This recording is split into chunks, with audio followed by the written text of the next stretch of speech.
Tara! Mamanday.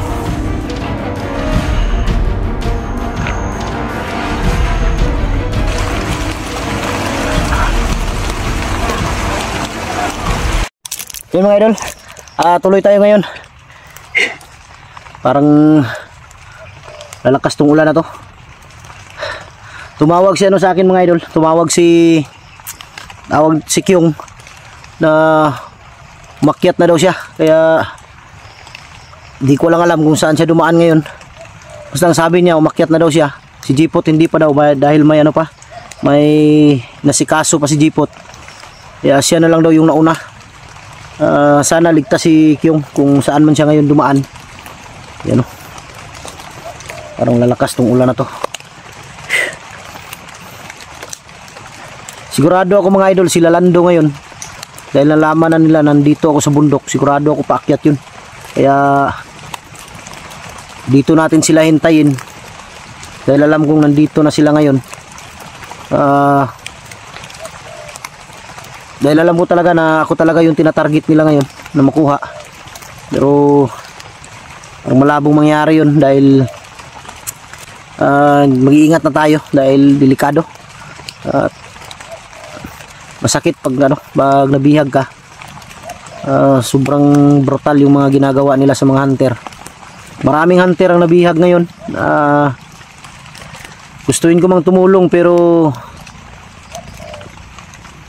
hindi ko alam kung saan yung mga location nila. Basta sa akin mga idol, kasali yan sila sa aking pag-akyat dito sa bundok. Kung sakaling matsimpuhan ko, makita ko sila, tutulungan ko talaga. Wala akong pipiliin. Alam ko lang sana yung direksyon nila, yung location talaga nila, yung eksaktong location nila. Wala namang problema. Madali lang. Tutulong talaga ako, pero mahirap. Alam nyo naman na pinupuntahan namin mga bundok magkaiba. Ang iba malayo, kaya mahirap talaga minsan. Kung mapansin niyo, mahirap minsan kung mag-rescue kami ng bihag, lalong lalo na kung ang bihag na aming i-rescue ay palipat-lipat kung saan nilalagay. Mahihirapan kami dahil sa lawak ng kabundukan. Pero huwag kayong mag-alala, handa akong tumulong. Hindi tayo pwedeng hindi tutulong dahil mga kasamahan din natin yan. Magkaibang teaman yan. Walang yan. Tutulong tayo. Ang si Kyung lang umakyat na, pero hindi ko lang alam talaga kung saan siya dumaan ngayon. Siguro nabutan ng ulan. Kaya ang bag ko tinago ko muna, tinabunan ko ng maraming dahon dahil baka mabasa.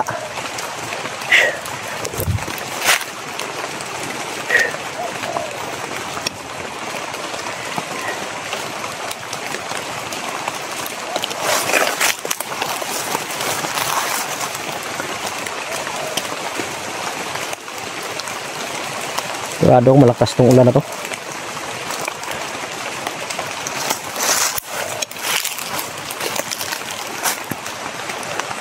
Yung napatay ko nandun mga idol, yung dalawa yun. Pero habang nag-relax ako, may mga kong naririnig, pero hindi ko alam kung saan banda, pero alam ko nandito yan.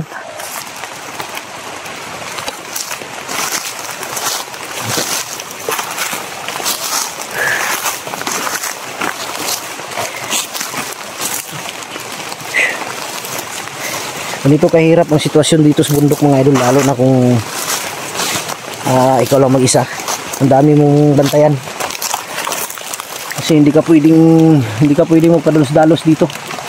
Magiging delikado yung buhay mo kung hindi ka mag-iingat. Kaya dubli ingat talaga yung ginagawa namin dito, lalo na kung solo ka lang, wala kang kasama.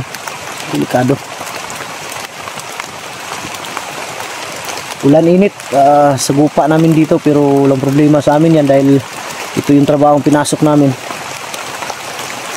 Kaya nga lang, minsan pagbaba, talaga maiwasan, magkaroon ka talaga ng sakit. Minsan hindi ka makakain dahil wala kang ganang kumain ba.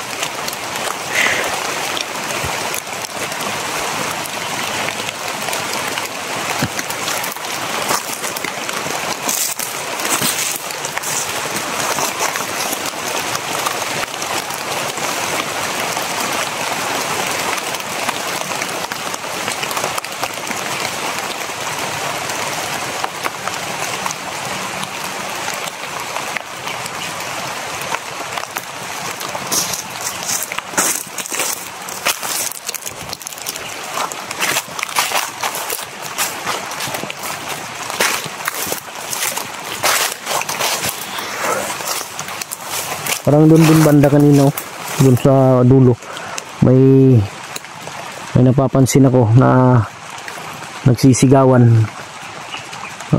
Parang bantay, yung sabi nila bantayan niyo dyan.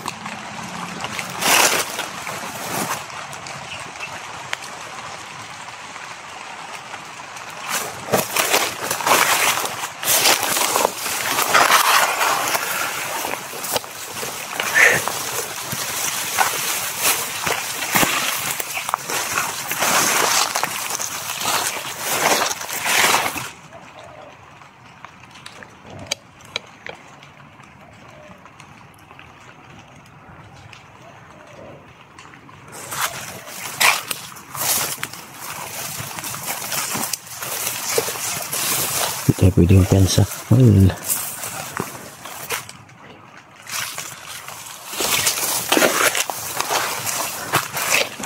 tao sa lahat siguro. Parang may nag-uusap. Siguro nagpahinga yan.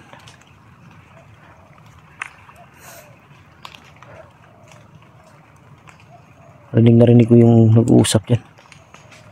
Ayun o.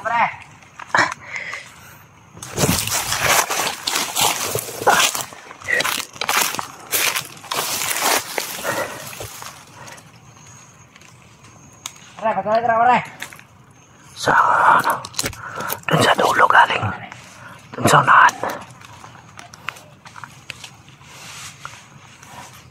Hindi tayo pwede kuyansa.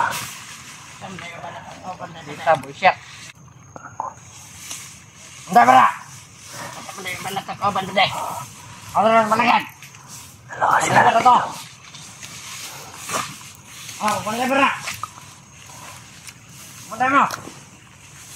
Hello, yun nandito. Ano ko tayo ba yan? Ano ko tayo kwarta?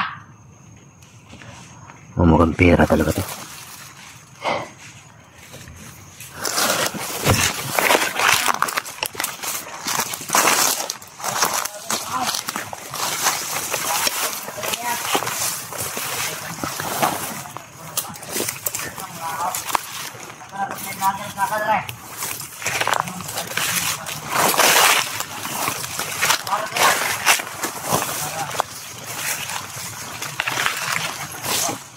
Yapon, sama-sama mga patay ng mga natingin. Na.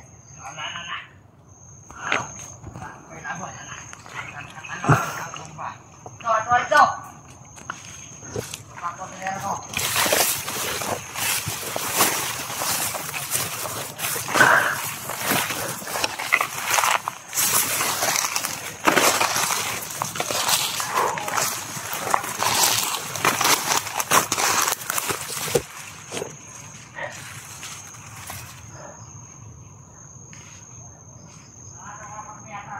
Isalbungin daw sila. Hindi ko alam kung sino salbungin nila. Baka sila Lando na.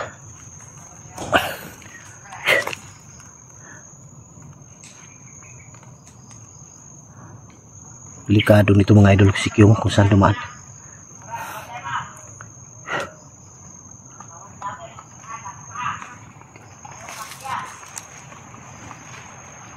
Huwag ka munang ulan.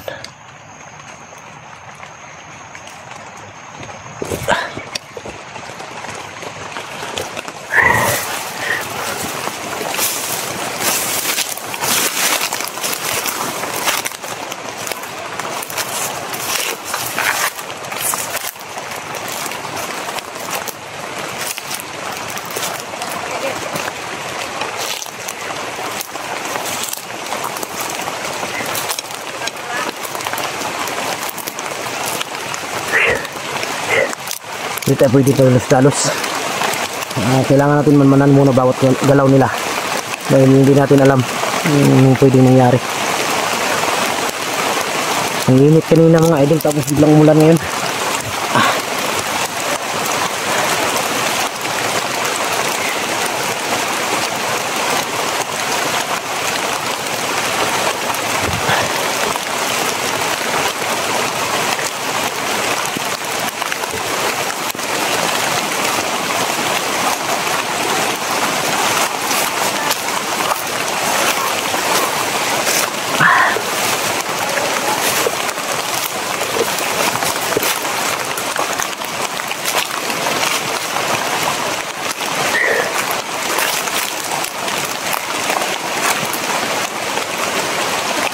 Sila tulo.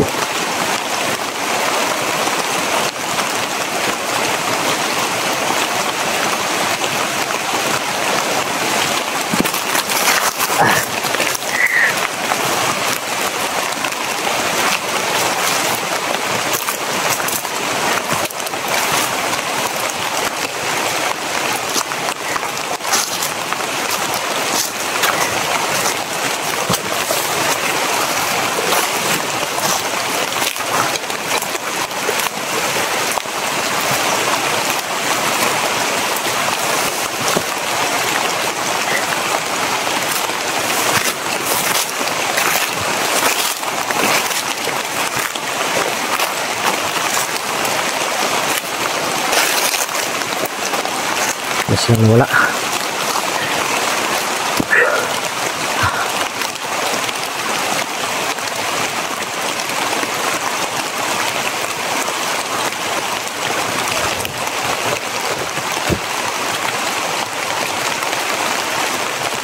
Yung mga idol, kung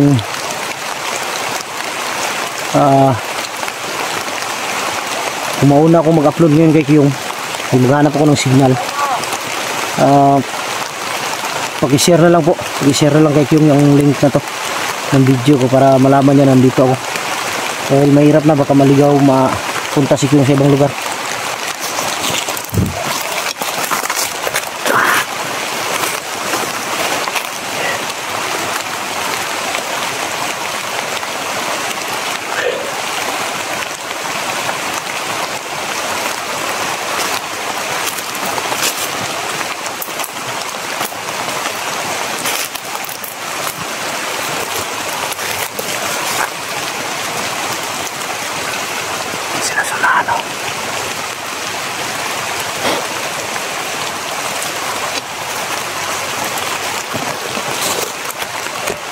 Yung sila sa unahan, nagre-ritual. Dadasal sila.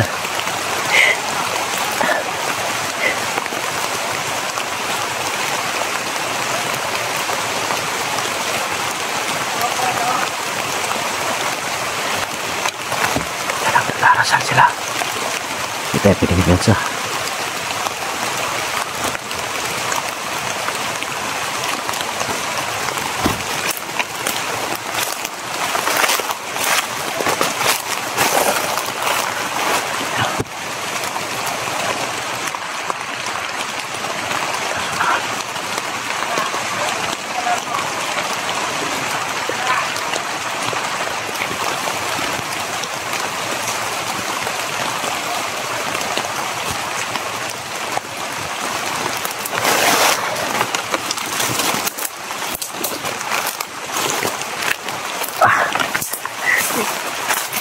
Ating ikot dito.